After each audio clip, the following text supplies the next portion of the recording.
बुद्ध ने आनंद को नियुक्त किया। भगवान बुद्ध एक बार श्रावस्ती के मार्ग पर थे।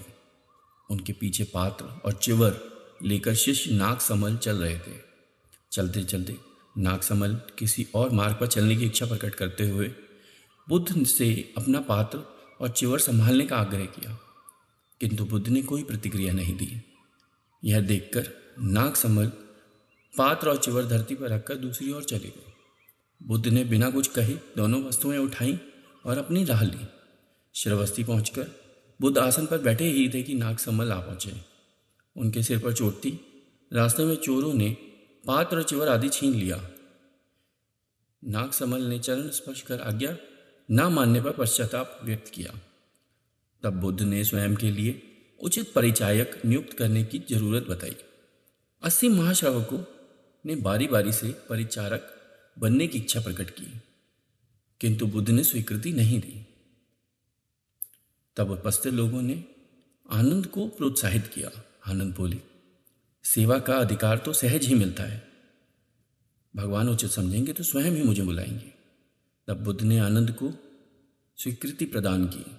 आनंद ने चाहे प्रार्थनाएं की, भगवान अपने पाए उत्तम चिवर मुझे ना दें, भिक्षा ना दें, एक गंध कुटी में निवास ना दें और निमंत्रण में लेकर ना जाएं।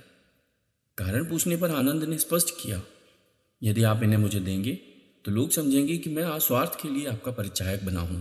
बुद्ध ने तत्काल आनंद को परिचारक नियुक्त कर दिया। वस्तुतः अपने मन में निर्मल भावनाएं और सच्ची निष्ठा हो, उसे आराध्य पर सर्वाधिकार सहज ही प्राप्त हो जाता है।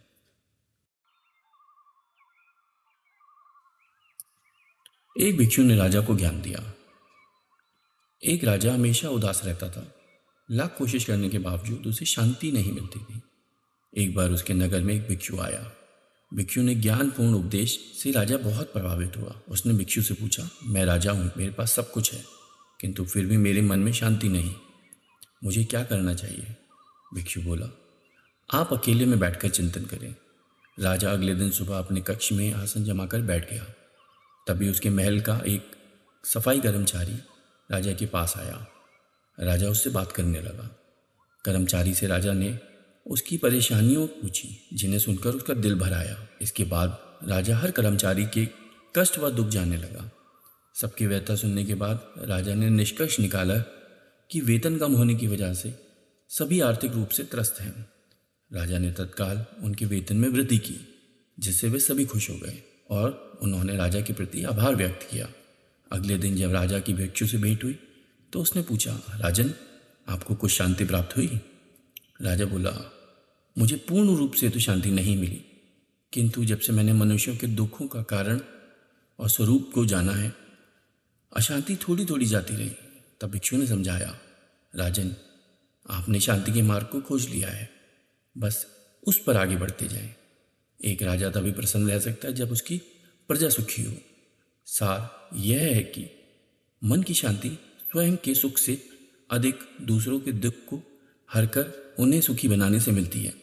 इसलिए यथाशक्ति दूसरों की सहायता करें। आत्म साक्षात्कार आवश्यक है। जीवन में एक अज्ञात भय ऐसा होता है जो ज्ञात भी है परंतु है सबसे बड़ा, और वह है मृत्यु का भय। उम्र, मौत और जिंदगी, इन तीनों के मामले में संसारी और साधु का फर्क देखें तो भय मुक्त हुआ जा सकता है।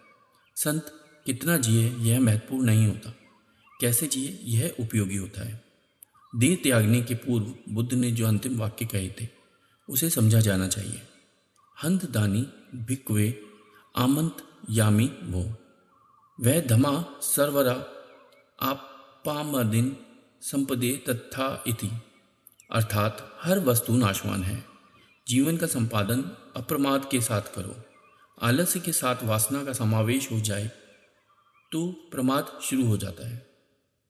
बुद्ध ने अपने भिक्षुओं को अपनी अंतिम क्रिया के बारे में भी विस्तार से समझा दिया था। मौत को उन्होंने उत्सव बनाया। भौतिकता की आंधी में आज हम इतने भयभीत हैं कि सांप को तो मार देते हैं और रस्सी से डर जाते हैं। हमारी मौत अवसाद तथा संतों की मृत्यु उपदेश हो जाती है।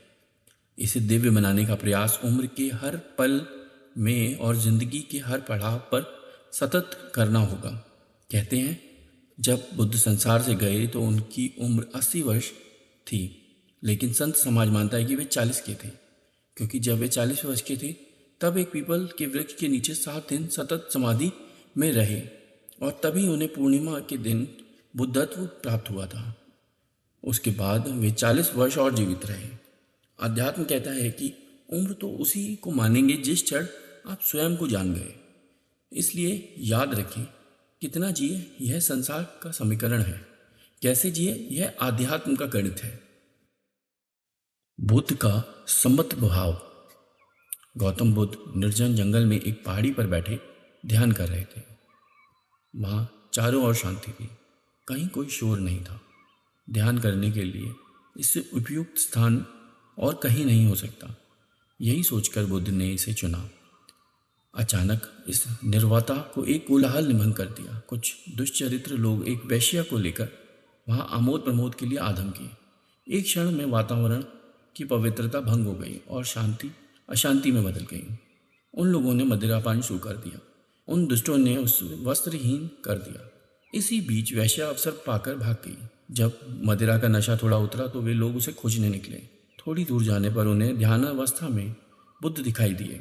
उन्होंने बुद्ध का ध्यान भंग कर पूछा, क्या तुमने यहाँ से किसी को जाते देखा? बुद्ध के नहीं कहने पर उन्होंने फिर पूछा, क्या तुमने एक सुंदर स्त्री को यहाँ से जाते देखा?